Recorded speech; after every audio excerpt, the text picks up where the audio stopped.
धन्य धन्य छायो मेरी देवभूमि उत्तराखंड कूनी हो।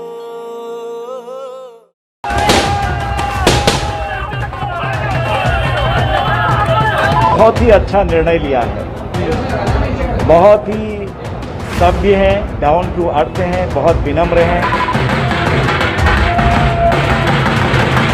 निश्चित रूप से जो उनका मंत्र है सबका साथ, सबका विकास, सबका विश्वास।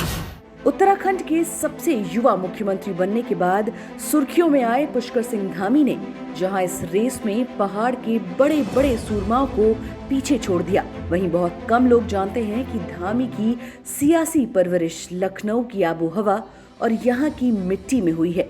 उन्होंने सियासत के दांव पेंच और कखरा देश की राजनीति को दिशा देने वाले उत्तर प्रदेश में ही सीखा है।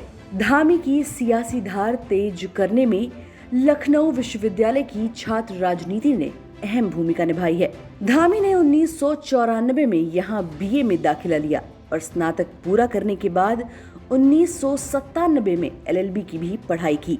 इसके बाद एमबीए एचआर की पढ़ाई पूरी की। लखनऊ विश्वविद्यालय से वो अखिल भारतीय विद्यार्थी परिषद की सियासत करते करते भाजपा में पहुंचे और देवभूमि के पॉलिटिकल बैटल के ब्लैक हॉर्स साबित हुए। लखनऊ विश्वविद्यालय में पढ़ाई करने के दौरान ही धामी छात्र आंदोलन में बढ़ चढ़कर भाग लेते रहे। छात्रवासों की समस्याओं, दाखिला, फीस सहित कई अन्य मुद्दों को उन्होंने अपने साथियों के साथ प्रमुखता से उठाया और धीरे धीरे एक चर्चित चेहरा बन गए। खास बात है कि लोगों के बीच में जाकर काम करने की आदत भी धामी ने लखनऊ विश्वविद्यालय में ही सीखी।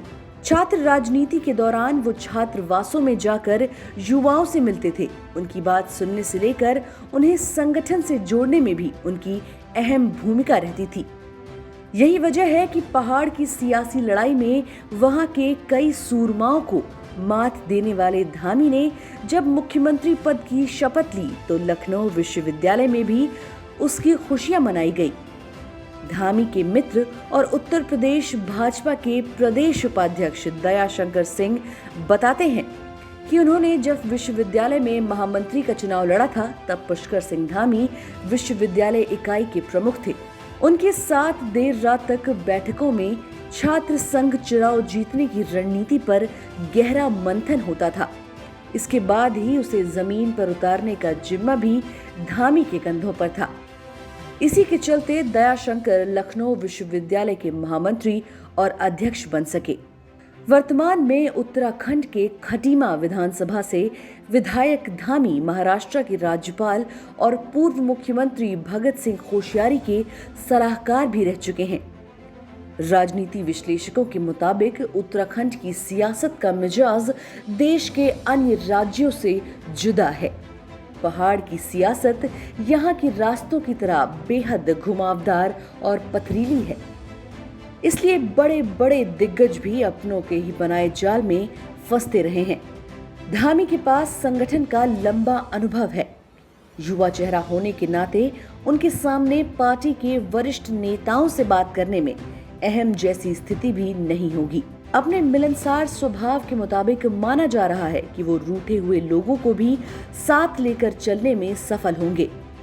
इसी वजह से भाजपा के शीर्ष नेतृत्व में उन पर भरोसा किया है।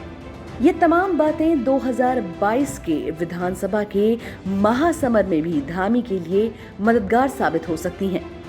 हालांकि फिर भी धामी को अपनों और विपक्ष के पैंतरों के बीच पहाड़ की सियासी खाई से सचेत होकर चलने की जरूरत है, क्योंकि उनकी असली सियासी परीक्षा अब शुरू हुई है। Special report Dastak times.